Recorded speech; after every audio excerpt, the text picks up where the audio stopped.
Muitos produtores têm adotado sistemas integrados de integração lavoura-pecuária. E para adotar esse sistema na sua propriedade, deve haver um planejamento. É assunto de hoje do quadro Tecnologia e Produção com Kaile Rodrigues.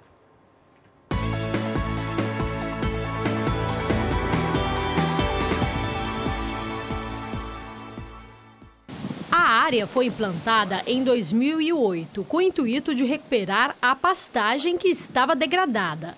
No primeiro ciclo foi implantada a soja, em seguida as árvores. Neste caso, a escolha da espécie foi o eucalipto. Após a colheita da oleaginosa, os pesquisadores entraram com a fase pecuária. A perspectiva do projeto são ciclos de 4 anos, sendo o primeiro com soja e os outros 3 com pecuária, seguindo o período de 12 anos, onde as árvores serão cortadas. Antes da soja entrar no sistema, houve toda uma preparação da área, que foi a desrama e o desbaste das árvores. O desbaste consiste na retirada de algumas árvores do sistema. A retirada melhora o desenvolvimento das árvores que restaram. Afinal, serão elas as comercializadas no futuro. Com espaço maior, a entrada de iluminação entre as fileiras. Dessa forma, a maior produção de soja. O capim que entra na sequência também se beneficia. Já a desrama é feita logo no início. Com as árvores em torno de 1 ano da sua implantação. A desrama é necessária porque quando a gente faz um sistema como esse, no caso aqui nós estamos utilizando o eucalipto. E o eucalipto em linhas simples, em espaçamentos que vão de 14 a 25 metros de distância. E nesses espaçamentos, as árvores de eucalipto têm ramos muito grandes, né, e muito baixos. Então, antes do animal entrar na área, é necessário fazer então a desrama, que é a retirada dos ramos, desses ramos mais baixos. Então, quando a árvore atinge aí em torno de 1 ano de idade, né, então é feita essa desrama até 2 metros de altura. Estudos apontam que 90% das áreas com ILPF adotam como árvores o eucalipto, mas o produtor pode sim escolher outra espécie. Na área da Embrapa, a expectativa da colheita é positiva. Nós colhemos recentemente uma área aqui ao lado com esse mesmo sistema e o que a gente observa é que, obviamente, próximo das linhas de árvores, onde tem mais sombra, há uma menor produtividade e na faixa do meio, entre as fileiras de árvores, uma produtividade maior. Então, que variou aí em torno de 30, 35 sacas bem próximo das árvores e aqui no meio chegou a 50, 60 sacas, 65 sacas no meio das fileiras. Essa área aqui é uma área da Embrapa, né? Mas houve uma colaboração com a Fundação MS. Importante, né, frisar isso? Sim.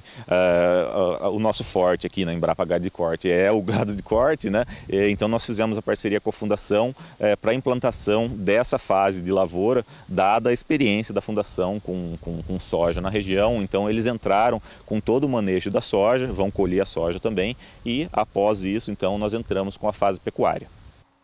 Kaile Rodrigues para o SBA. 7h05 no horário de Brasília, a repórter Rosa Cabral visitou um confinamento de bovinos que é modelo para outros do segmento no setor aqui no Brasil. Ele fica em Nhandeara, no interior de São Paulo, região de São José do Rio Preto. Vamos ver como é que foi a visita. Terra cercada de floresta, pecuária e milho para silagem. Então a gente procura utilizar todos os recursos que nós temos aqui dentro, né? Tanto nessa parte de fertilidade de solo, onde nós estamos usando todo o esterco que é produzido no spa bovino, né? Nas partes da lavoura, a gente procura fazer o plantio direto, né? Para estar diminuindo as operações de máquinas, está diminuindo o consumo de diesel dentro da propriedade, e assim aproveitando melhor o solo. A referência é no Recanto Vó Cidinha, em Nhandeara, interior do estado de São Paulo. Aqui está um dos principais confinamentos de recria e terminação do Brasil.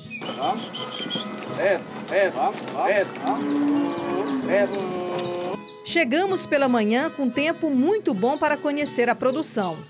A convite da Nutron, marca de nutrição animal da Cargill. que abastece o coxo com fartura de nutrientes, consumidos pelos animais ao som da boa cultura sertaneja, o berrante.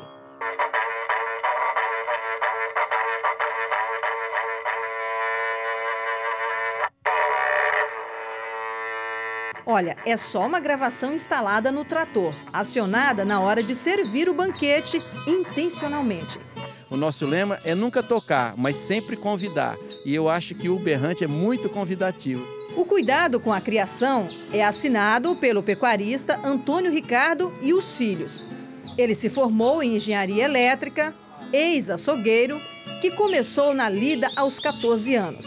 E o mundo dele deu um giro a partir dos anos 90, quando iniciou o trabalho na pecuária focada para carne diferenciada.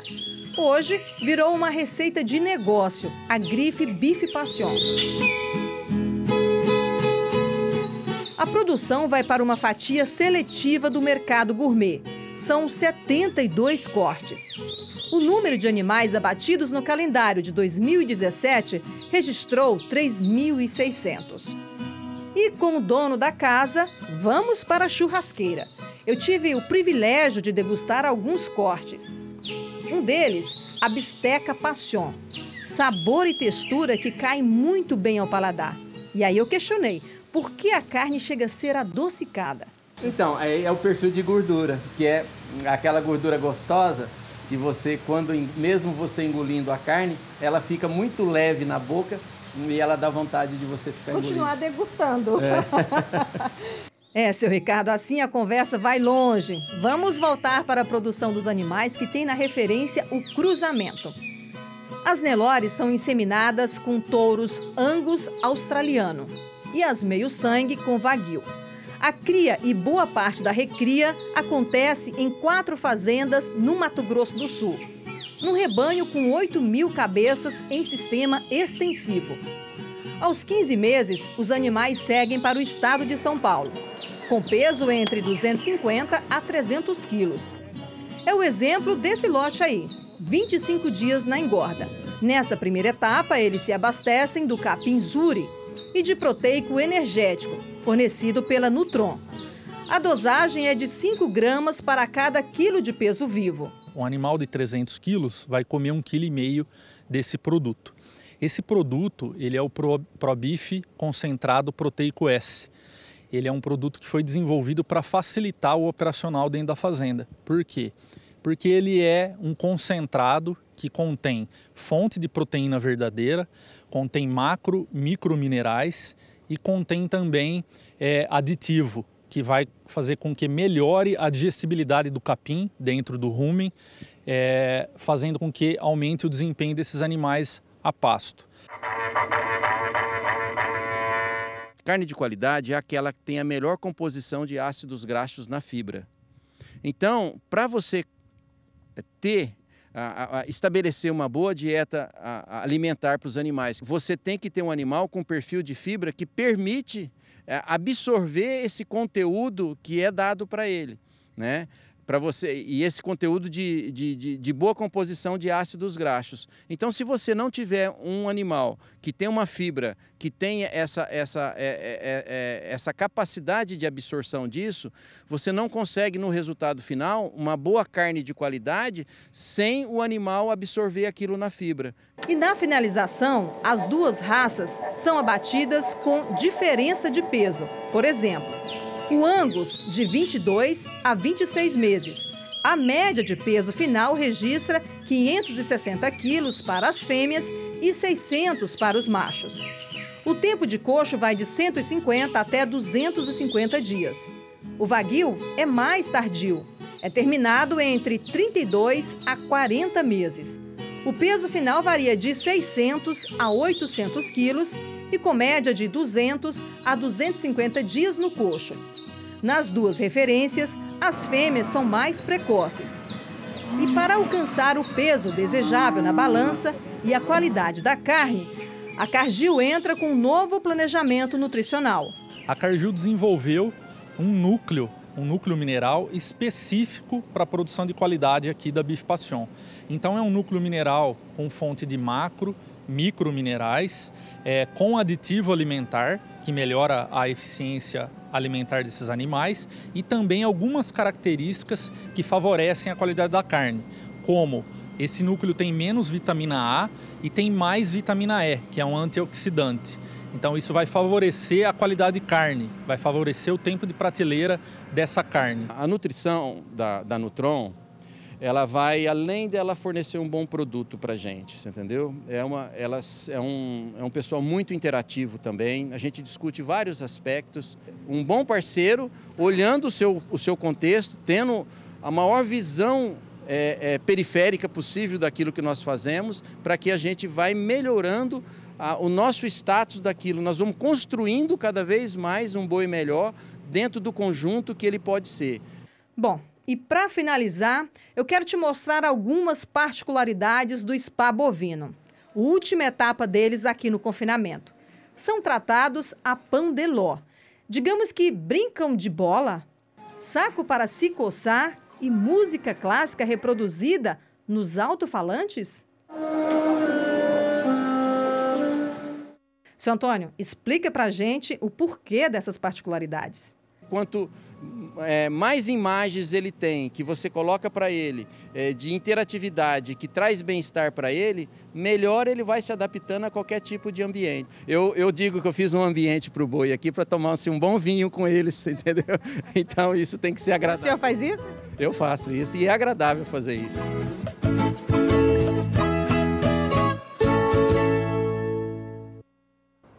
Bacana. Agora vamos de previsão do tempo para o centro-sul do país com Juliana Rezende.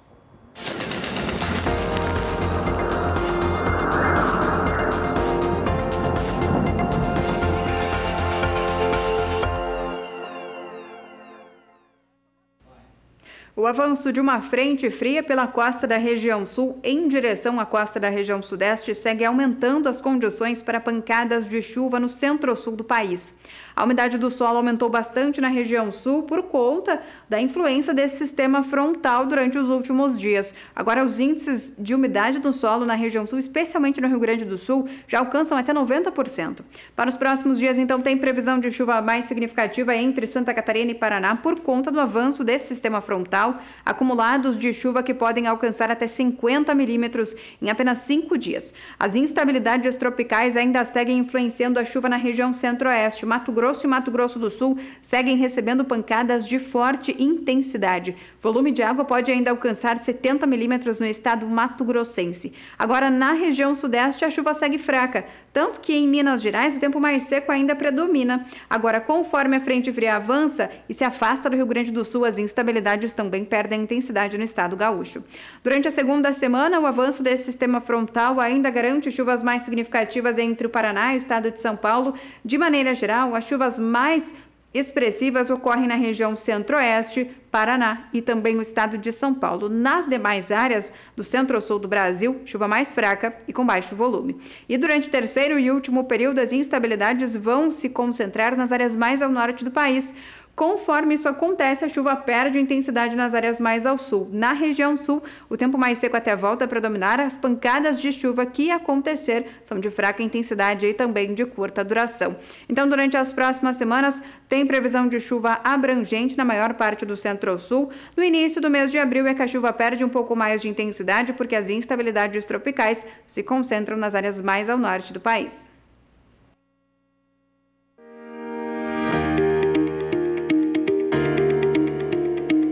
Com a missão de liderar em soluções inovadoras para uma pecuária sustentável. Desde 1964, trabalhamos diariamente buscando entender os desafios da pecuária e propor soluções com foco na produtividade e lucratividade do setor. Em 1984, estimulados pela Embrapa, caminhamos ao encontro do progresso da pecuária intensiva no Brasil. Com o início dos confinamentos no país, surgiu a necessidade de mecanização do trato. E, para ajudá-los a fazer a diferença, lançamos a primeira linha de misturadora de ração total da América Latina.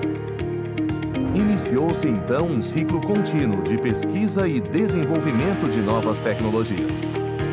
A confiança na marca Casale é resultado de um contínuo trabalho com dedicação e transparência, sendo nosso maior objetivo o de apoiar e entender nossos clientes, pecuaristas e técnicos do setor.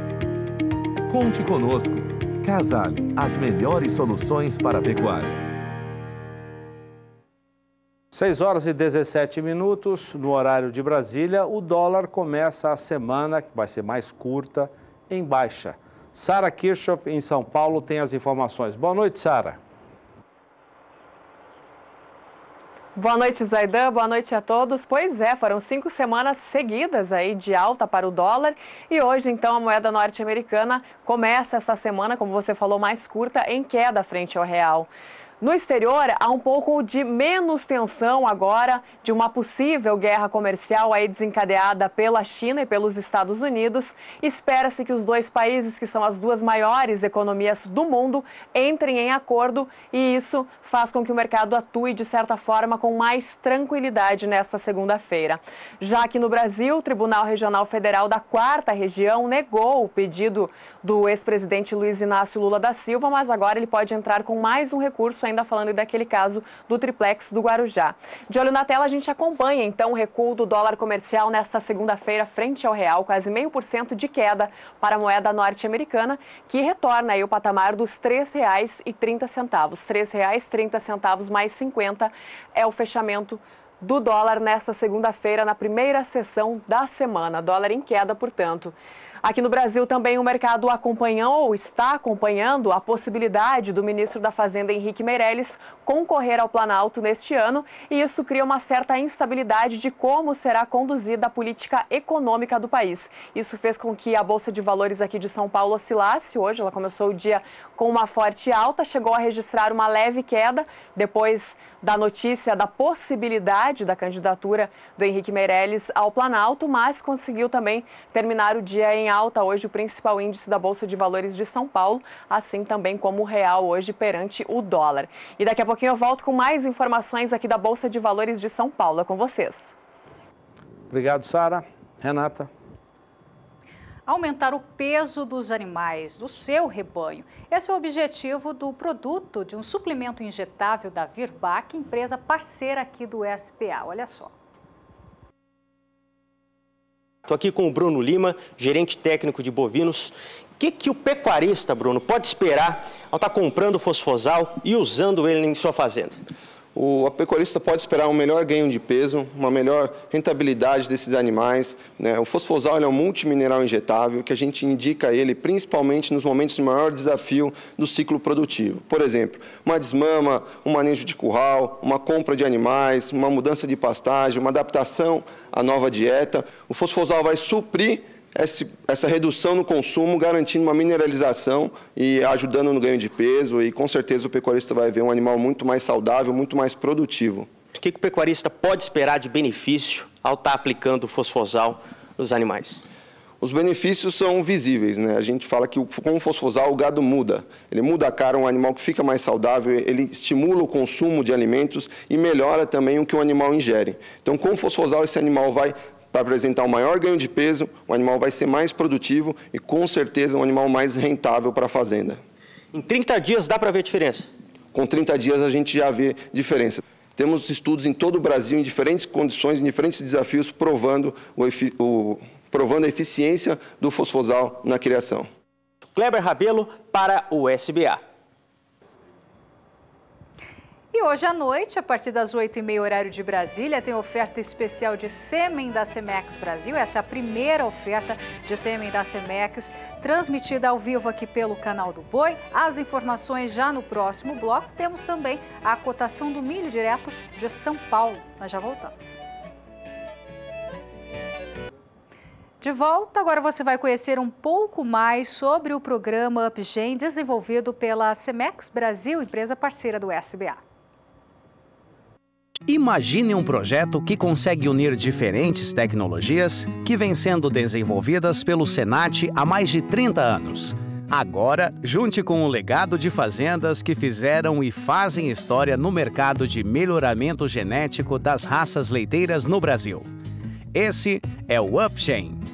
Como apresentado em nosso último programa, o projeto UpGen busca atender do pequeno ao grande produtor com atendimento personalizado.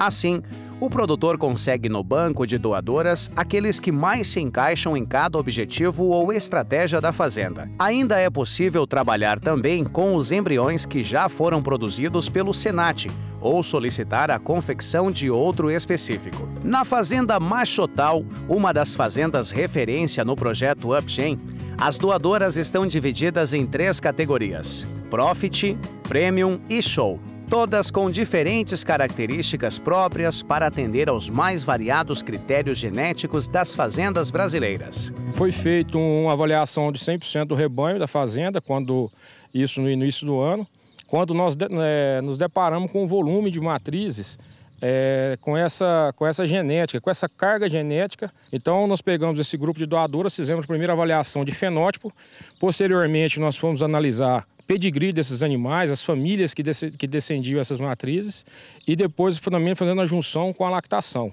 Junto com essas 3 características, essas 3 informações, nós dividimos nesses 3 grupos. E é o Davi Oliveira, o boi, que irá explicar um pouco mais sobre cada categoria. Para começar, vamos falar da Profit, que visa a lucratividade do leite e a adaptabilidade aos mais diversos ambientes e sistemas de produção. A categoria Profit são as doadoras da GBF Global, que possuem lactação de 6 a 8 mil quilos de leite, falando das matrizes meio sangue, onde todas elas são livro fechado, sua genealogia conhecida, com mães com lactação oficial e classificações na raça holandesa. Na categoria Premium, apresenta animais com carga genética diferenciada e que podem gerar resultados superiores em todos os aspectos. São doadoras meio-sangue, 1/4 e 5/8 e holandesa PO. As doadoras meio-sangue com lactação de 8 a 12 mil quilos de leite, algumas delas até 14 mil quilos de leite. Essas matrizes, todas elas também são livro fechado, descendente desses rebanhos consagrados, muitas delas com mães com lactação superior a 17, 18 mil quilos de leite. Já a categoria Show conta com animais de alto potencial genético, com foco em pistas de competição e aprimoramento de plantéis. Categoria Show nós trabalhamos com doadoras que ou ela ou a família dela tem um reconhecimento nacional, que se despontou nas pistas de exposição ou filhas de ganhadoras de torneio leiteiro. Podemos destacar a Balila, que vocês vão ver a imagem, uma doadora de uma estrutura ímpar, uma doadora ela vem do rebanho Engenho da Rainha, ela possui 9 gerações com classificação de mães excelente. Então é uma família extremamente muito consistente, que nos dá muita segurança que a sua progênie ela vai vir com altas lactações e animais com potencial a disputar grandes pistas de julgamento em torneio leiteiro. E é fácil garantir genética de ponta, mesmo com um investimento mais acessível. De acordo com o boi, muitas das doadoras Profit, ao terminarem sua lactação, já passam a ser consideradas Premium. Ponto importante e que ajuda a impulsionar o melhoramento genético dentro das fazendas de forma ainda mais rápida. Então, em alguns momentos, o investidor vai ter condição de adquirir uma genética um pouco mais acessível, devido à sua categoria, mas no próximo ano essa doadora ela pode vir a produzir, ela sair de uma lactação de 8 mil quilos e para 10, 12 mil quilos e ele ter o produto dessa doadora num preço acessível.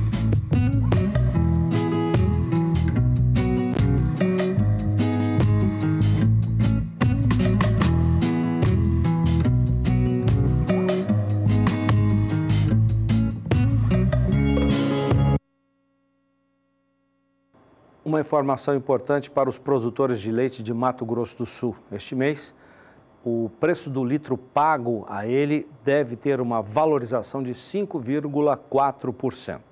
Kylie Rodrigues. A estimativa é que no mês de março ocorra uma valorização de 5,4% no preço do leite no estado. A informação é da Federação da Agricultura e Pecuária de Mato Grosso do Sul, FAMASUL.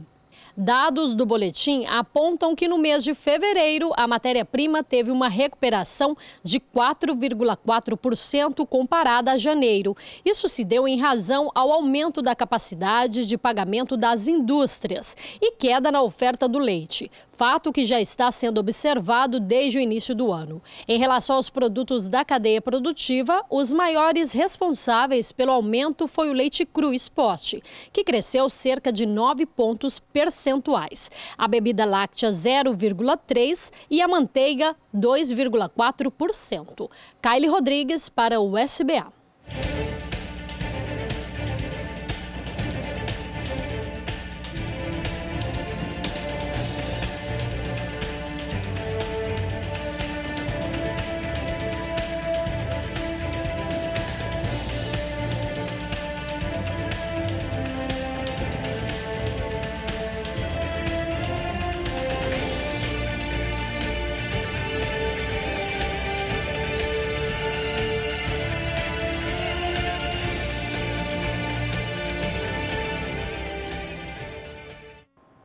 E este ano, 2018, comemoramos 65 anos de desenvolvimento da raça Canchinha aqui no Brasil.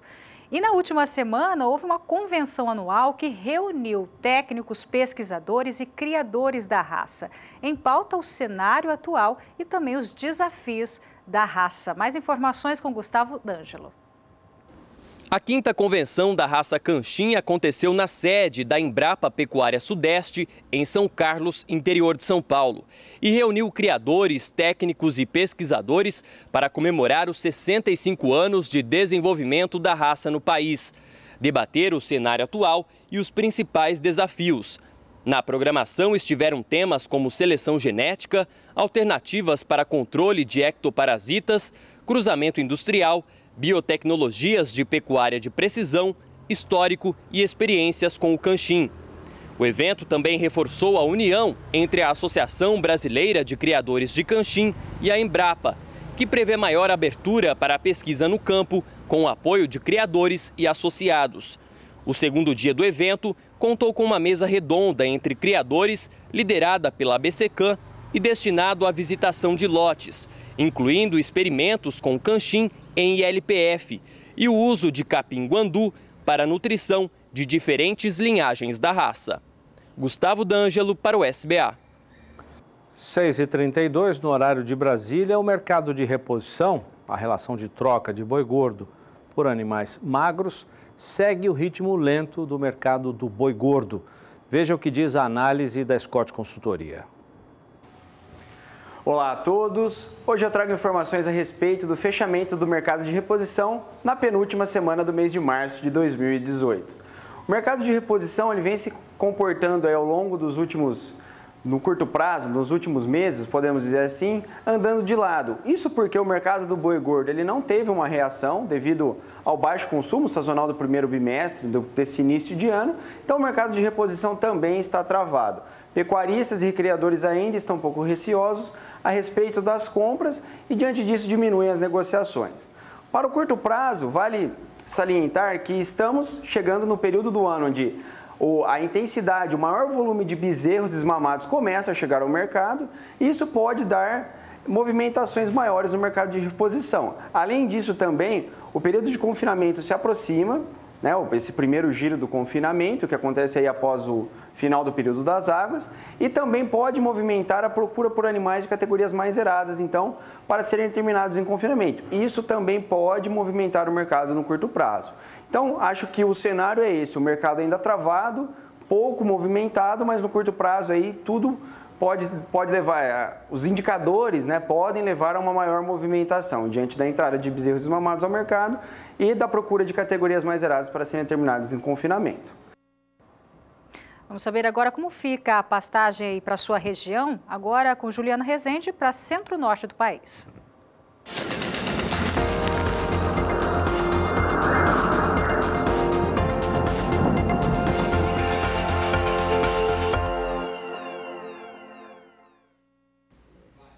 Com chuvas fortes na metade norte do Brasil, as instabilidades vêm mantendo o solo com muita umidade. Dessa vez, os índices passam de 90%, principalmente na região norte e até em alguma faixa oeste da região nordeste. A umidade do solo, então, passa de 90%, em alguns momentos até garante 100% de umidade no solo na região norte. Para os próximos dias, as instabilidades ainda vão seguir acontecendo de maneira bastante intensa. Dessa vez tem previsão de chuva forte na maior parte da região norte e também no litoral norte da região nordeste. De maneira geral, a chuva segue perdendo intensidade nas áreas mais ao sul da região nordestina, tanto que o tempo mais seco volta para dominar na Bahia. Durante o segundo período, as instabilidades tropicais da região norte ainda seguem garantindo pancadas de forte intensidade. O volume de água na região norte passa até de 100 milímetros entre o estado do Amazonas e do Pará, e dessa vez a chuva acontece com bastante potencial para seguir mantendo o solo com excesso de umidade. No decorrer do terceiro e último período, até pelo menos o dia 10 de abril, a chuva forte ainda segue concentrada na região norte, agora avança um pouco mais pelo interior do nordeste, mas as pancadas mais fortes ainda acontecem na região norte. Então, no decorrer dos próximos períodos, o solo deve seguir ainda com bastante umidade, principalmente na região norte, por conta de pancadas de forte intensidade. De maneira geral, os pastos seguem bastante beneficiados. Agora, em relação ao manejo dos animais no campo, ainda deve seguir garantindo muitos transtornos essas chuvas mais fortes nas áreas mais ao norte do país. Obrigada, Juliana. E no 13º Encontro Confinamento, Gestão Técnica e Econômica, realizado no início do mês, pela Coan Consultoria em parceria com o Canal do Boi, o Zaidan conversou com o titular da agropecuária, Tulipa Agropecuária, Rodrigo Briner.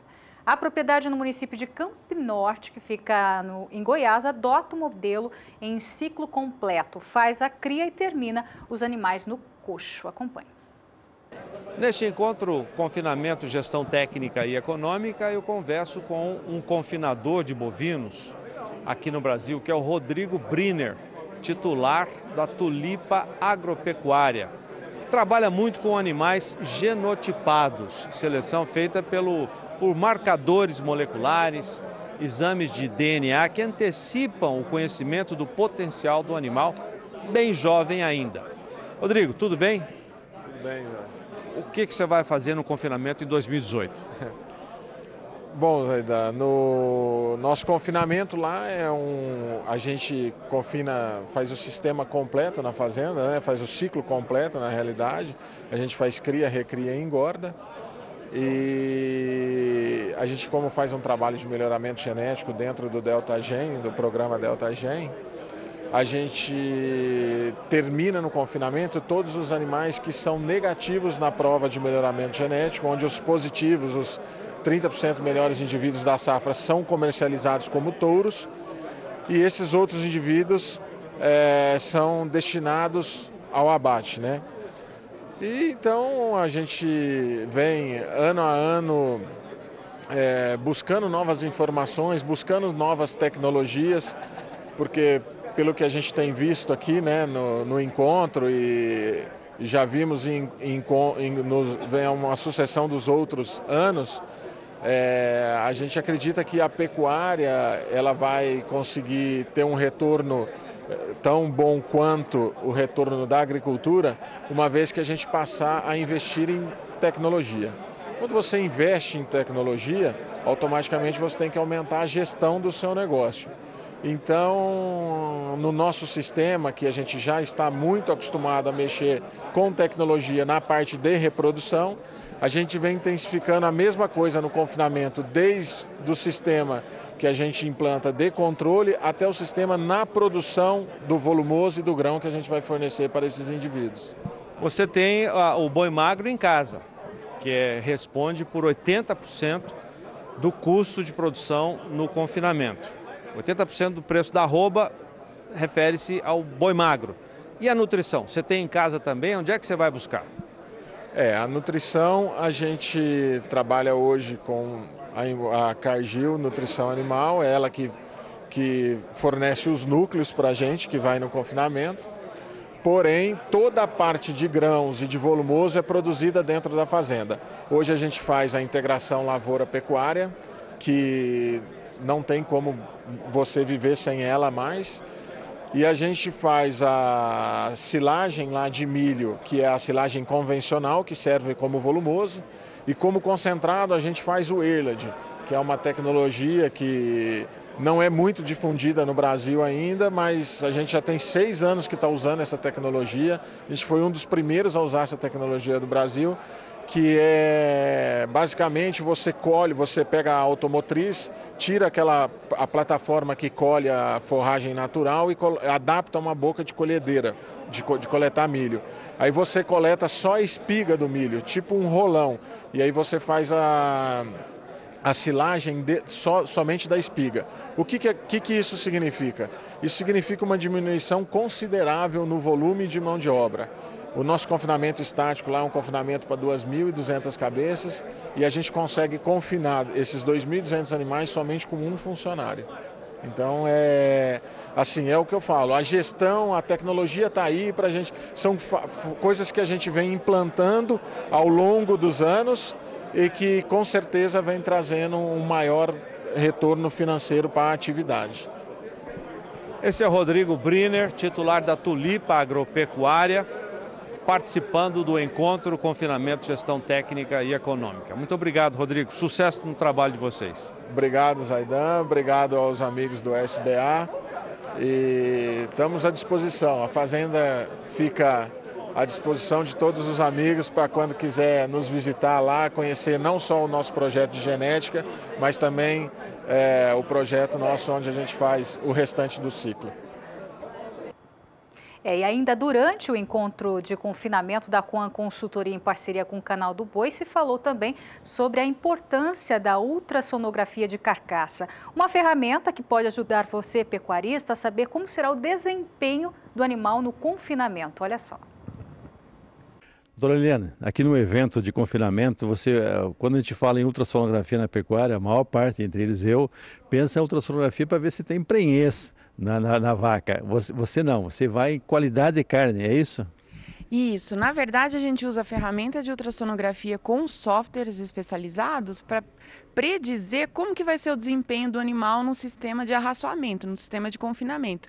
Então, logo na entrada do coxo, do período de arraçoamento, a gente passa ultrassom nos animais e consegue colocá-los em lotes padronizados, seja para desempenho, seja para rendimento de carcaça, seja para gordura de acabamento ou para atendimento de mercado gourmet, com uma boa precisão, porque essas características da carne, ela tem uma alta influência da genética dos animais. Doutora Eliane, um outro aspecto, você também trabalha com esses programas de melhoramento genético de raças bovinas no Brasil. Você tem condições com a ultrassonografia de detectar reprodutores que têm um potencial de transmitir isso para os seus descendentes? Tem. Na verdade, esse é a ferramenta mais conhecida, né? E é onde realmente a gente impacta.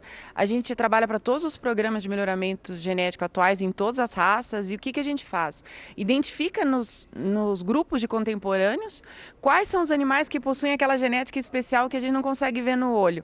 Seja precocidade, seja aumento do rendimento de carcaça, seja marmoreio. E com isso, utilizando aquele reprodutor, dado o valor da herdabilidade das características que é moderada a alto, a gente consegue colocar aquela característica nos filhos. Então esse é um pecuarista que queira comprar um touro visando produzir uma carne de melhor qualidade, ele tem condição de verificar isso num tipo de um atestado que vocês podem gerar daquele touro e dos seus descendentes? Isso, com certeza. É só passando ultrassom no animal, identificando o que ele é por dentro, qual é a genética que ele tem, você já consegue ter grandes avanços, né? Seja qual for o seu objetivo, seja peso, rendimento, fertilidade ou qualidade da carne. Agora, aqui no confinamento, não. No confinamento, todo mundo já tem a genética comprada, né? A gente olha o que é o animal e coloca ele no lote mais adequado com dias de coxo. Então, é muito importante na estratégia do confinamento, porque reduz custo, aumenta o rendimento de carcaça, prediz o desempenho, identifica os animais pioradores que não vão desempenhar muito bem, vão ter um custo muito alto para o confinador. Então, a gente consegue fazer todas essas extrapolações com a ferramenta. Na verdade, a gente está olhando o boi por dentro, né? Essa vai ser mais uma das palestras aqui no simpósio de confinamento da Coam e com certeza todos que estão aqui vão ter, para eles, serão informações muito úteis no seu trabalho, no seu projeto de confinamento. Confere, doutora? Com certeza, realmente é o que tem. A gente evoluiu muito em confinamento em todos os âmbitos, né? Nutrição, sanidade, bem-estar, gestão de risco. Agora está precisando olhar para a genética dos animais, né? E a ferramenta vai auxiliar isso. Mapeamento e estratégia. Muito obrigado, doutora Eliana. Uma boa palestra para a senhora. Muito obrigada, eu que agradeço. E amanhã de manhã, colado no Café com Boi, tem Bom Dia Produtor. Vamos saber os destaques direto da redação, os destaques desta terça-feira com Adriano Edival. Boa noite, Adriano, o que está sendo preparado por aí? Olá, Renata, boa noite a você, boa noite ao Zaidan, boa noite a todos os telespectadores do Pecuária BR que estão acompanhando agora, nesse momento, e obtendo mais informações. Falando em informações, eu quero te convidar porque amanhã, logo cedo, bem cedinho, a partir das 7 horas, nós estaremos apresentando a você o Bom Dia Produtor, que está sendo preparado agora, inclusive. Nós estamos aqui na redação, o pessoal do marketing aqui estão preparando as informações também para serem apresentadas nas redes sociais. Ali está o Antônio, está o João Pedro Cutidias. Aqui ele sabe das coisas, viu? Tem que colar nele que você passa de ano. Aqui está a Viviane fazendo na batida do martelo, vamos entrar daqui a pouquinho, o Adriano Filho está ali, a Karine lá. Todo mundo pronto, a postos para a produção desse programa que irá ao ar logo amanhã. Pela manhã, 7 horas. E no programa de amanhã tem alguns destaques. Por exemplo, o Blário Maggi disse o seguinte, o que ele falou? Ele falou que a agricultura brasileira tem potencial para dobrar a produtividade. Isso é importante. Amanhã você vai saber detalhes. Nós vamos falar amanhã também, queda nas exportações do agronegócio paulista. É puxada pelo complexo sucroalcooleiro. Estas são algumas informações. E aí nós vamos falar dos leilões que acontecem no decorrer da semana. Destaque para o leilão que a Leilosul estará realizando na quinta-feira. Lembrando ainda que no próximo dia 14 de abril, a Leilosul também estará realizando um grande evento em Bataguaçu, Precoce Total. E nós vamos falar ainda do leilão que acontece no final de semana, no sábado, a Agropecuária Continental, colocando bons animais à disposição do mercado, uma realização da Central Leilões. Alguns destaques que irão ao ar amanhã, logo cedo, a partir das 7 horas, e eu conto com a sua companhia. Volto com você, Renata, Zaidan.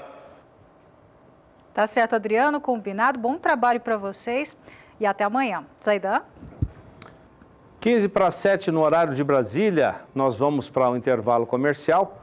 Hoje à noite, mas antes de irmos para o intervalo comercial, nós vamos a São Paulo com a Sara Kirchhoff, que agora traz as informações do mercado do milho desta segunda-feira. Sara.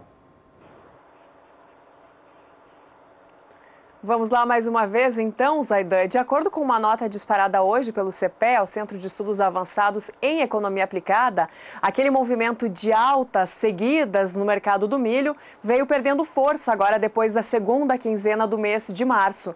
Em algumas praças pesquisadas pelo CPEA, como São Paulo, Mato Grosso do Sul e Paraná, os preços começaram, inclusive, a ficar mais baixos.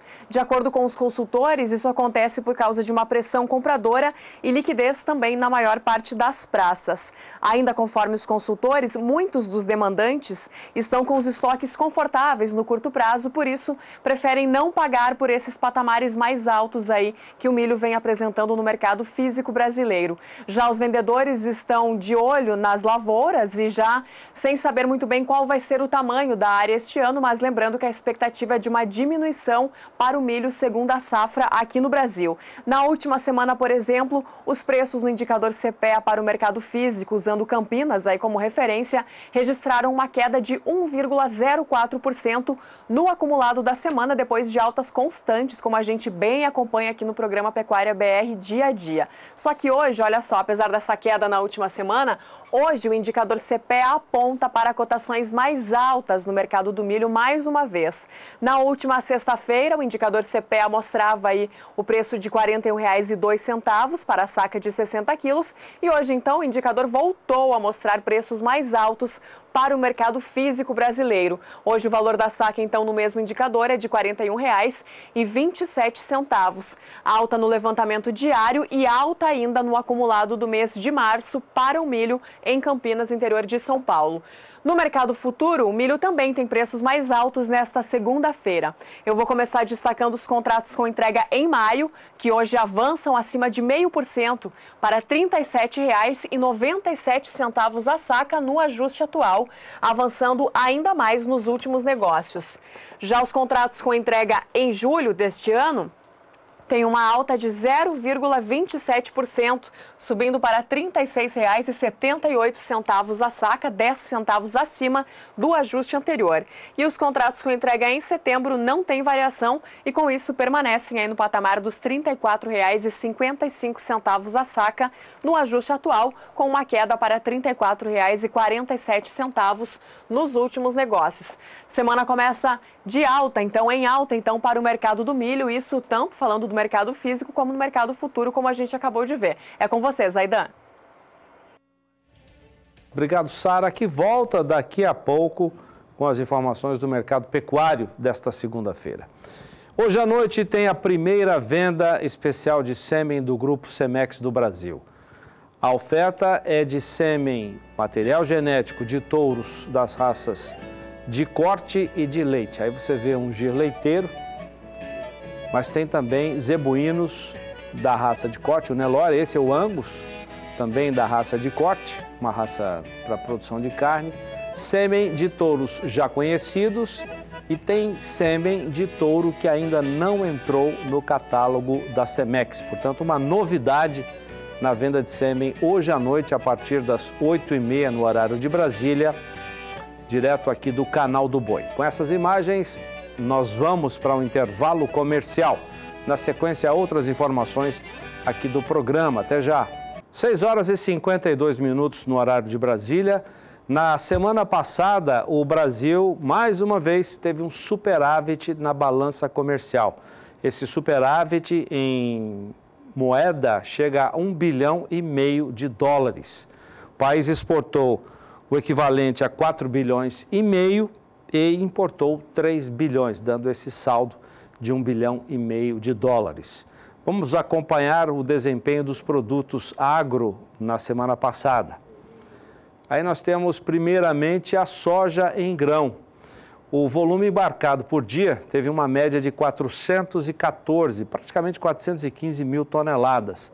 No mês de março, já um acumulado de 7 milhões de toneladas exportadas. Se nós compararmos o atual mês de março com o mês de fevereiro, na média diária, houve um aumento de 160%. Na comparação com a média diária de março do ano passado, aumento também de 6,3%. Temos ainda 4 dias úteis para serem trabalhados com o mercado internacional. Vamos ver agora o milho, o embarque diário, a média 35 mil toneladas, acumulado de quase 600 mil toneladas exportadas, na comparação com a média diária de fevereiro, uma queda de 50%, mais aumento de 232% na comparação com março do ano passado.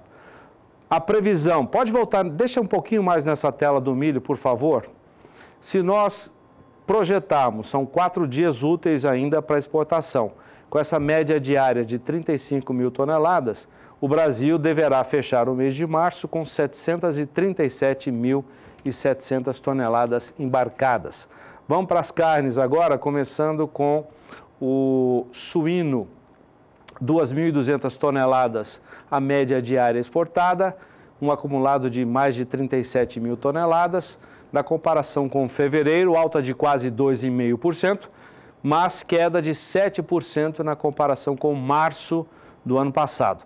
Na projeção dos 4 dias úteis, se mantivermos essa média de 2.200 toneladas, o Brasil vai exportar 46.400 toneladas. Vamos ver agora o desempenho da carne de frango. Na quarta semana, média diária de 16 mil toneladas, acumulado de 272 mil toneladas. Na comparação com fevereiro, queda de 0,3%, mas alta de 7,4% na média diária, agora de março com março do ano passado.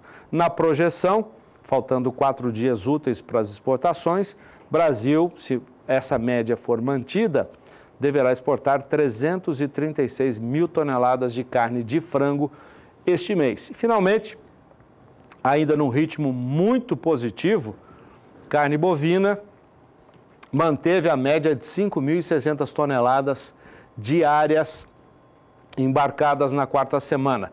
Já um acumulado perto de 95 mil toneladas exportadas, na comparação com fevereiro, 2,5% de alta, e na comparação com março do ano passado, 31% de alta. Se essa média se mantiver, faltando 4 dias úteis para as exportações, o Brasil deverá fechar março com um ótimo volume exportado, 117.300 toneladas, com a perspectiva, todos esperam isso, de aumentar ainda mais este ano as exportações de carne bovina. Renata. Zaidan, falando em exportação, os embarques de carne suína brasileira podem ser beneficiados aí com a possível elevação da tarifa de importação da China para os Estados Unidos. Veja as informações. A expectativa é da ABPA, Associação Brasileira de Proteína Animal, que divulgou notas sobre o assunto na última sexta-feira. O otimismo se baseia no anúncio do Ministério do Comércio chinês sobre a possibilidade de aumento para 25% das tarifas para produtos suínos norte-americanos, o que poderia restringir esse comércio. Em 2017, os Estados Unidos exportaram para a China o equivalente a 275 mil toneladas de carne suína in natura, gerando receita de 488 milhões de dólares. No mesmo período, conforme a ABPA, o Brasil embarcou 48.900 toneladas para o território chinês, com receita superior a 100 milhões de dólares. De acordo com a entidade, os importadores chineses já vinham incrementando suas compras desde janeiro deste ano. No bimestre, a alta acumulada chega a 140%, com 25.500 toneladas exportadas. Com o embargo russo, o país asiático assumiu em fevereiro a liderança entre os maiores compradores de carne suína do Brasil, importando quase 12 mil toneladas no mês, o equivalente a 28% do total. De acordo com o presidente da ABPA, Francisco Turra, houve um grande crescimento nos negócios com o mercado chinês no primeiro bimestre deste ano. Nesse contexto, segundo ele, o Brasil sempre manifestou seu interesse em fortalecer as parcerias pela segurança alimentar na China. O dirigente diz também que, a partir desse novo cenário, essa parceria pode ser muito ampliada, reduzindo os impactos do embargo russo. Carne bovina com um desempenho muito bom ainda, né, João? Depois a gente fala da suína, que tem uma perspectiva boa também. Não, esse ano você tem tudo para dar certo. Com todas as bagunças que tem no Brasil, das operações aí que acontecem, a nossa carne tem um bom conceito lá fora. A qualidade da carne brasileira.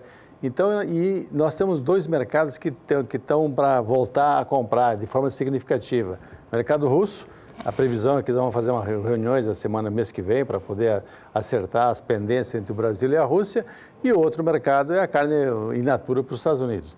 E, associado a isso, há a possibilidade da China habilitar mais 11 frigoríficos que estão pré-habilitados para exportar para a China. Ou seja, podemos ter um ano excepcional, 2018, com exportação de carne bovina. Agora, a carne suína, essa notícia pode, se de fato for concretizada, né, a expectativa da BPA, o Brasil pode minimizar os efeitos da suspensão temporária da Rússia a esse produto, não é, João? A China quem vai ajudar muito vai ser a China e Hong Kong, porque a China está num programa de combate à poluição, inclusive proibindo, desativando unidades produtoras de estações de suínos em várias regiões da China. E para que não haja um aumento excessivo do preço para o consumidor chinês, a tendência deles é aumentar as importações. E o Brasil passa a ser a bola da vez, já que nós temos condições de fornecer carne para eles. Há uma guerra comercial entre China e Estados Unidos. Os Estados Unidos são um grande exportador de carne suína e o Brasil pode aproveitar esse espaço, apesar de que o maior comprador nosso é a Rússia, que está fechada. Esperamos que agora, no mês que vem, ela reabra. Se reabrir a Rússia a tendência de expansão no comércio de carne suína com Hong Kong e com a China, o Brasil poderia passar das 3.000, 3.200 toneladas dia, ou seja, um aumento significativo nas exportações. E é importante nesse momento, já que você está tendo um aumento de custo na produção de suíno, especialmente com o milho, que esperamos que ele volte a um patamar mais razoável, e isso atrapalha o suinocultor brasileiro, já que o mercado interno nosso não está conseguindo absorver totalmente essa carne. Tem um outro assunto que eu queria que você comentasse, João. O ministro da Agricultura, o Blairo Maggi, disse recentemente, na semana passada, na verdade, em Lucas do Rio Verde, ele reforçou até uma afirmação que ele tem feito em vários lugares, de que o Brasil pode aumentar em muito a sua produção de alimentos sem desmatar qualquer área do país. Apenas com as áreas já existentes, incluindo as pastagens degradadas, esse aumento poderá vir. É, mais uma vez, o ministro dando um recado para os brasileiros e principalmente para o mercado internacional. Nós temos uma reportagem do Odacil Canepa, de Brasília, que traz mais informações. Durante a abertura da feira em Lucas do Rio Verde, o ministro lembrou que os resultados obtidos com áreas que antes eram usadas na pecuária e que se transformaram em lavoura têm muitas vantagens. Segundo o ministro, é possível o aproveitamento de terras degradadas, com resultados que impressionam e, melhor, atende aos compromissos assumidos pelo Brasil na preservação do meio ambiente. Blairo garante que o país pode até dobrar a produção agrícola sem usar novas áreas de desmatamento. No total, o Brasil ainda mantém 63% do seu território dedicado à preservação e proteção da vegetação nativa. Odacil Canepa para o SBA. O ministro, João, reforçando o seu recado, principalmente para as comunidades internacionais que criticam muito o Brasil no seu sistema de produção. Criticam injustamente. E muita ONG brasileira, né, que pega dinheiro lá fora e que fala mal do setor rural brasileiro, que é uma vergonha isso aí. E muitos parlamentares nossos que desconhecem a realidade do agronegócio brasileiro. O que o ministro quis falar é o seguinte: o Brasil hoje é campeão da Série B. Em termos de produção agrícola. Ele acha que nós temos condições de pular para a Série A. Série A quem quer? Estados Unidos e China. Ou seja, o Brasil tem condição de disputar esse mercado, fornecer alimentos para o mundo, a passarmos de uma fatia de 6% no comércio de alimentos do mundo para 10% e incorporando o quê? A área já mexida pelo homem, não é a área que vai desmatar, é a área que já está desmatada, que tem baixa produtividade pecuária, 2, 3 arroba por hectare, que infelizmente isso não remunera o pecuarista, transformá-la em áreas produtivas. Em termos de grãos, você tem condições de passar uma área dessa que produz 45 quilos de carne, equivalente de carcaça, ano, para produzir 3.500 quilos de soja, 6.000 quilos de milho, na dobradinha que tem mais sucesso no Brasil, soja, milho. Ou seja, passaremos de 45 quilos de carne para 9.000 quilos, 9.500 quilos de grãos. E também, como faz aqui em alguns estados, como o nosso Mato Grosso do Sul, você plantar o milho com braquiária, ainda tem uma janela de 2, 3 meses para aproveitar para gado, fazer 3 safras. Se você botar irrigação no processo, você tem condição de aumentar ainda muito mais esse potencial. Ou seja, o ministro acha que o Brasil pode estar produzindo 420 milhões de toneladas daqui 15 anos. Ou seja, lógico, não vai ser um aumento de um ano para o outro. Você tem que criar mercado para esse grão e você tem que melhorar a infraestrutura. Claro. No Mato Grosso é acabar com aquela 163, que faz 30 anos que estão construindo e não conseguiram chegar em Miritituba. E usar melhor a infraestrutura nossa, investir em ferrovia, investir em hidrovia, investir em portos, para que você não tenha que pagar um pedágio muito caro por falta de infraestrutura. Você precisa aumentar a produção, mas precisa arranjar alguém que compre também o mercado vai crescer. Quando você olha, especialmente a Ásia, Zaidão, você vê um crescimento fantástico de melhoria de renda, melhoria de consumo de carne, de fontes proteicas. Aumentando o consumo de carne, você precisa mais milho, precisa mais soja. Ou seja, é um círculo perfeito, é uma reação em cadeia.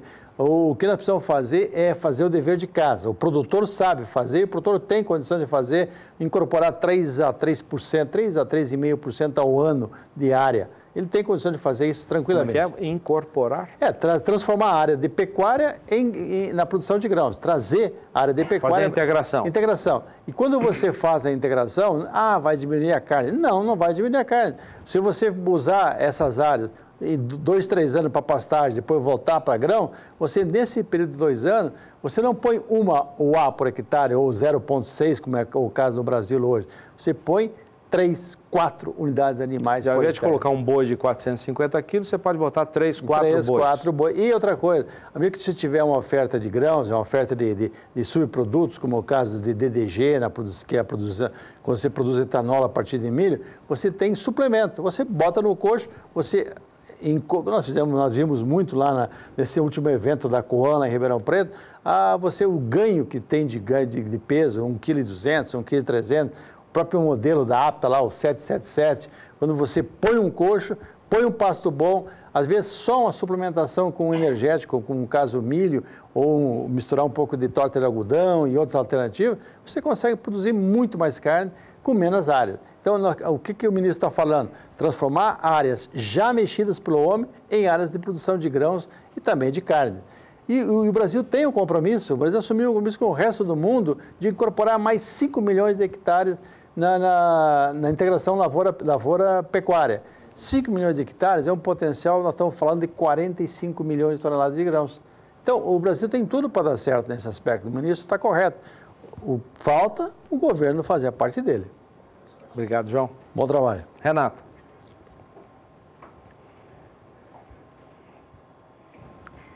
Agora vamos até a Bolsa de São Paulo com a Sara Kirchhoff, que traz os detalhes, o fechamento do mercado pecuário, começando pelo suíno e também pelo frango, né, Sara? Isso mesmo, Renata. Antes dos preços, eu queria dar um destaque da Agência Estado, ainda na linha das exportações, que era justamente o assunto do Jorge Zaidan com o João Pedro, falando um pouco das exportações de frango.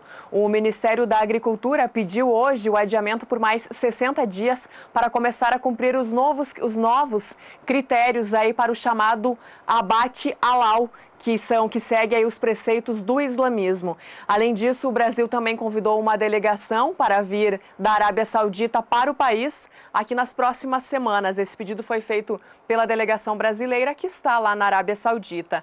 Em nota, o Ministério da Agricultura aqui do Brasil afirmou que o Ministério da Agricultura saudita tem interesse em estreitar as relações e as comercializações do Brasil, falando especificamente que na primeira semana de maio, uma missão técnica virá ao Brasil para habilitação e exportações, aí falando de bovinos vivos. Uma missão, então, deverá vir para o Brasil para justamente alinhar as exportações de bovinos vivos do Brasil para a Arábia Saudita. Lembrando que a Arábia Saudita é o principal destino das exportações agropecuárias do Brasil no Oriente Médio. No ano passado, as exportações aí somaram mais de 2 bilhões e meio de dólares para esse destino. Então, essa novidade se refere especificamente ao pedido de mais uma espera aí para o início de começar a seguir esses novos critérios para o chamado abate halal do Brasil aí para a Arábia Saudita, mas a Arábia Saudita já sinalizou aí já deu um sinal positivo para as exportações de bovino vivo. Bom, agora sim, dito isso, vamos para os preços. Eu vou começar então, como você pediu, com os preços do suíno no indicador CPEA, que agora apresentam aí alguma reação depois de cair bastante aí este ano, desde o fim do ano passado, em queda os preços do suíno. Hoje, então, as cotações mais uma vez têm uma alta no indicador CPEA, o Centro de Estudos Avançados em Economia Aplicada. Com uma alta de mais de 1% no dia, o preço do suíno vivo quilo em Santa Catarina hoje aparece por R$ 2,92. Mas no acumulado do mês, o produto segue em queda neste mesmo indicador, uma queda agora menos acentuada, que fica abaixo dos 4% para o acumulado do mês de março. Já o preço do frango no indicador CPEA continua sem nenhuma variação, em R$ 3,23 o quilo do frango congelado no atacado de São Paulo. Preços estáveis no levantamento diário, preços estáveis também no acumulado do mês de março para o frango no indicador CPEA. E daqui a pouquinho eu volto para falar de bezerro e boi, porque agora você fica com as cotações atualizadas de suíno e frango em todo o Brasil.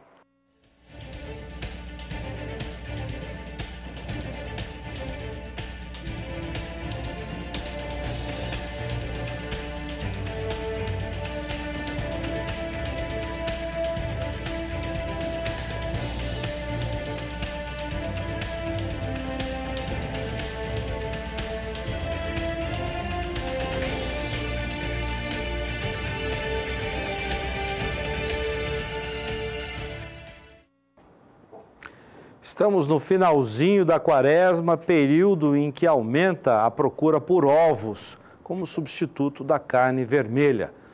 E a produção de ovos no país respondeu a essa demanda. O repórter Kleber Rabelo está preparando uma reportagem sobre esse assunto. Vamos a um aperitivo.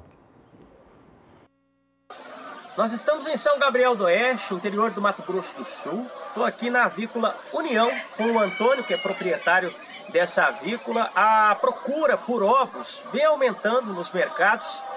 E eu quero perguntar para você, isso realmente vem acontecendo? Isso vem acontecendo, é verdadeiro. De uns 5 anos para cá, a produção teve um aumento significativo. O aumento do consumo tem feito com que a gente corresse atrás para construir novos aviários para dar conta dessa demanda.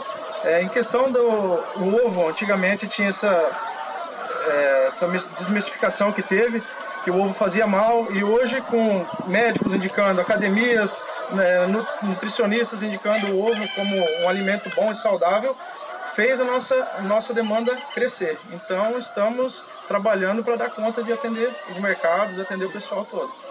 Aqui eles produzem cerca de 280 mil ovos por semana e ainda a demanda não é suficiente, né? Não é suficiente. A gente está construindo mais barracões para até o final do ano a gente quer aumentar em mais 30 mil ovos por dia. A reportagem completa você acompanha nos próximos dias no SBA. Muito obrigado, Antônio. Obrigado.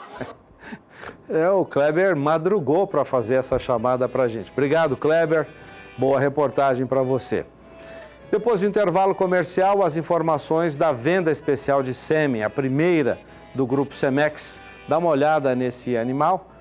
São materiais genéticos de raças que produzem carne e também produzem leite. Tem o zebuíno Nelore, tem o inglês Angus, tem Senepol também. Na área de leite tem gir leiteiro, tem gir holandês. Uma venda completa de material genético para carne e leite. Daqui a pouco, as informações. Até já!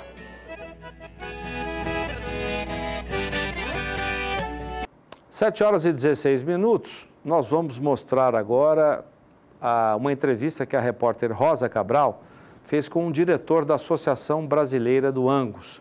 É um grande criador e selecionador da raça que mora em Santa Catarina, no sul do país. Ele gentilmente nos recebeu para falar um pouco,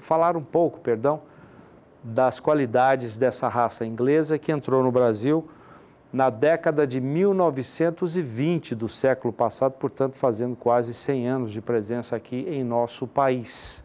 Vamos conferir, então, a importância e as qualidades do Angus.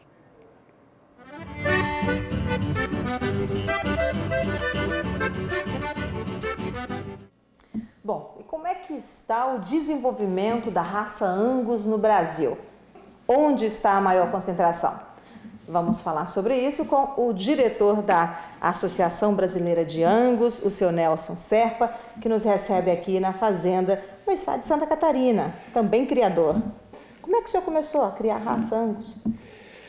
Bem, foi produto de uma pesquisa que eu fiz e fiquei muito impressionado com as características que a raça apresentava e apresenta. Uma raça extremamente precoce, fértil, bem adaptada nos estados da região sul do Brasil. É uma raça que tem uma carne com uma qualidade superior. Então, estas características é que me levaram a optar pela raça Angus. Em 1920, chegaram os primeiros animais em Bagé, no Rio Grande do Sul. Veio o primeiro reprodutor, que veio do Uruguai. Hoje é a raça que domina a pecuária do Rio Grande do Sul. E do Rio Grande do Sul, ela vem se expandindo para os outros estados da região sul do Brasil. Santa Catarina, nós tivemos um hiato com o estado passou a ser livre de aftose sem vacinação. De um período para cá, não entra mais animais em pé, vivos em Santa Catarina. Então, a disseminação da raça aqui foi somente através de embriões, sêmen e embrião. Isto, por um lado, fez com que o investimento fosse mais alto, mas trouxe uma vantagem muito grande porque Santa Catarina entrou pela prateleira de cima, porque os animais que você coleta embrião são os animais top do teu plantel. Melhorou, então, no caso, geneticamente, os animais aqui do estado?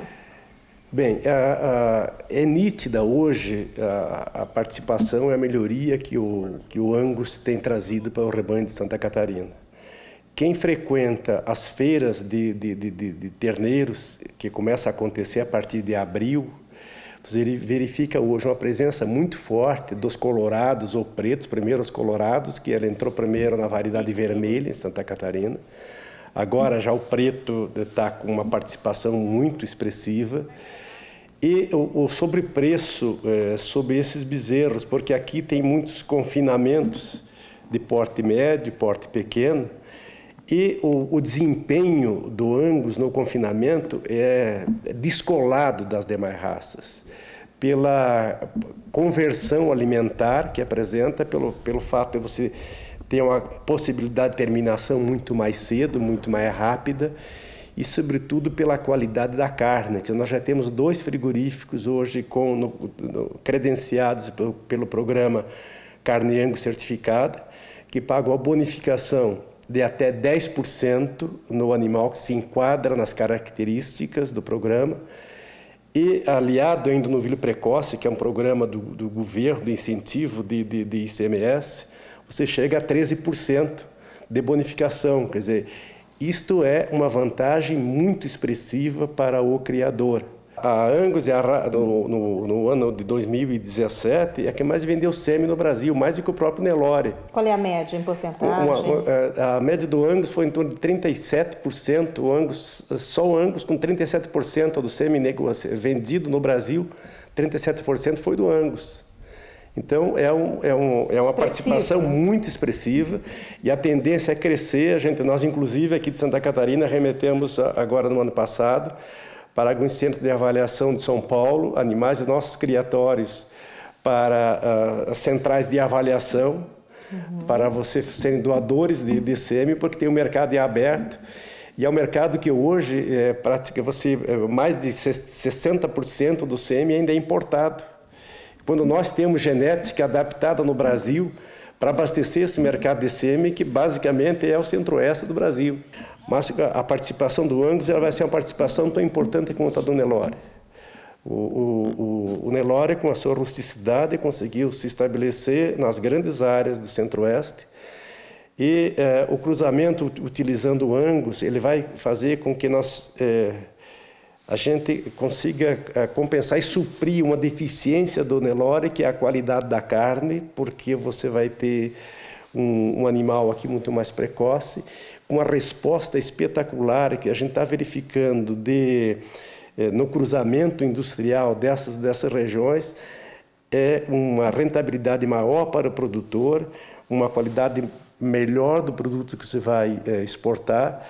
Então, sem dúvida, o crescimento do Angus, a abertura de fronteiras do que está acontecendo no Angus é algo extraordinário no Brasil. A gente está na Rondônia, no Pará, inclusive tem já plantas de frigoríficos com carne Angus certificada no Pará, no Mato Grosso tem várias. Então, nós estamos assim numa condição de o Angus e o Nelore serem raças de maior suporte da pecuária nacional. E foi um prazer conhecê-lo, estar por aqui. Prazer é da gente e, mais uma vez, agradecer a presença de vocês e dizer que aqui neste cantinho de Santa Catarina, a gente está produzindo, sem dúvida, um Angus de muita qualidade, de comprovada seu valor genético, e queremos contribuir para a pecuária de Santa Catarina do Brasil, melhorando os criatórios e a lucratividade de cada um dos produtores rurais do nosso país. E eu quero dizer a você que durante a nossa entrevista você viu esses animais aí, portanto é desse cantinho do Brasil, aqui da Fazenda Renascença. Me despeço de você, um abraço e até breve. Até breve. Voltamos a São Paulo com a Sara, que traz o preço atualizado do bezerro e também do boi gordo desta segunda-feira. Vamos lá então, Renata. O indicador CPEA abre a semana apontando preços mais altos para a arroba do boi gordo e estáveis para o preço do bezerro aí em Mato Grosso do Sul. De acordo com o Fernando Henrique Iglesias, analista de safras e mercado, os frigoríficos continuam com aquela estratégia com as escalas de abate curtas, enquanto os pecuaristas permanecem retendo os animais no pasto, aproveitando aí as boas condições das pastagens. Eu vou começar destacando o preço do bezerro, então no indicador CPEA, que, como eu falei, permanecem estáveis em relação, tem uma leve queda em relação à última sexta-feira, uma leve queda aí de 12 para 9 centavos, R$ 1.202,09 é o preço para o bezerro hoje em Mato Grosso do Sul. Então, uma leve queda para o preço do bezerro hoje em Mato Grosso do Sul, e no indicador do mês, no acumulado do mês, a queda agora é de 0,26%. Uma queda de 3 centavos no dia e 0,26% no acumulado do mês de fevereiro. A arroba do boi gordo, também como eu já antecipei, hoje tem uma alta, 60 centavos a mais do que a gente viu na última sexta-feira. A média do indicador CPEA hoje para o estado de São Paulo é de R$ 143,90 a arroba do boi gordo. Uma alta, então, de 0,42% no dia, mas no acumulado do mês, o produto continua em queda, uma queda que agora é de 0,86%. Do mercado físico, passamos para o mercado futuro, onde o boi gordo tem alta hoje nos principais contratos mais próximos, com exceção ao contrato de março, que hoje recua 0,17%. Com a queda, a arroba que estava em R$ 143,85 no ajuste anterior, hoje cai para R$ 143,60 no ajuste atual e assim também permanece nos últimos negócios. Os contratos com entrega em abril têm uma alta, passando de R$ 142,10 para R$ 143,00 no ajuste atual. A alta é de 0,63%. Nos últimos negócios, a arroba para o mês de abril cai 50 centavos na comparação com o ajuste atual. Os contratos com entrega em maio registram alta de 0,39% para R$ 141,75 a arroba no ajuste atual, com uma queda de 5 centavos nos últimos negócios. E os contratos com entrega em outubro, que é aí o mês referência para o mercado do boi gordo, hoje tem alta de 0,14%.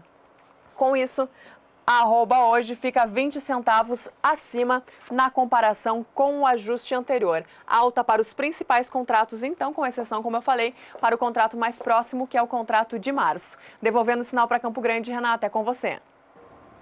Obrigada, Sara, pelas informações. Então, até amanhã, viu? Zaidan? E agora a análise da Scott Consultoria sobre o mercado físico do boi gordo nesta segunda-feira. Quem traz as informações é o consultor e diretor da agência, o Alcides Torres. O mercado do boi gordo nessa segunda-feira, ele foi praticamente semelhante ao das outras segundas-feiras, não é? Mercado parado, pouca oferta de boiadas e, por outro lado, os frigoríficos também de freio de mão puxado, né? Nós estamos na última semana de março e normalmente nesse período a demanda cai, né? O que faz com que todo mundo entre no mercado na retranca. É claro que tem oferta de compra, mas essas ofertas de compra, elas vêm sempre com deságio. Então, convém até não fazer nada numa segunda-feira e esperar o mercado já posicionado, abrir na terça-feira para ver o que fazer. De qualquer maneira, nessa segunda-feira, mercado deprimido em função da falta de oferta de compra, da falta de oferta de boiadas, e a gente já tem aí desde o começo do mês, por exemplo, 1% de queda no preço do boi gordo, considerando a Praça de São Paulo. Então, segunda-feira é dia de cautela. Então vamos às cotações com a apuração feita pela Scott Consultoria, que apura para uma boiada comum. Preço à vista, começando pela região sul do país, que segundo a Scott não teve alteração de preços, mesma cotação do boi gordo à vista da última sexta-feira. Agora a região norte, Scott Consultoria, lembrando que esse preço é à vista, livre de FUN rural, teve alta de R$1 no Acre, R$2 no sul do Tocantins e alta de R$1 no norte do estado. Nas demais praças, preços estáveis. Agora a região nordeste, queda de R$1 no sul da Bahia. Nas demais praças, preços também estáveis. Região centro-oeste, queda de R$1 no sul de Goiás, Preço estável ainda no Centro-Oeste e também na Praça de Mato Grosso, sem alteração, segundo a apuração da Scott Consultoria. Finalizando, a apuração para uma boiada comum, Sudeste, queda de 50 centavos em Barretos, 50 centavos de queda também em Araçatuba, de R$1 de queda em Belo Horizonte, Minas Gerais, e R$1 de queda também no sul de Minas. Bom, o Pecuária BR vai ficando por aqui. Para você, uma ótima semana, um início de semana. Obrigada pela sua companhia e até amanhã. Boa noite, Zaidan. Boa noite, Renata. Boa noite para todo mundo. A gente volta amanhã às 6 da tarde no horário de Brasília, aqui pelo Canal do Boi. Mas eu volto mais cedo, amanhã no Bom Dia Produtor, a partir das 7 da manhã no horário de Brasília. Até lá.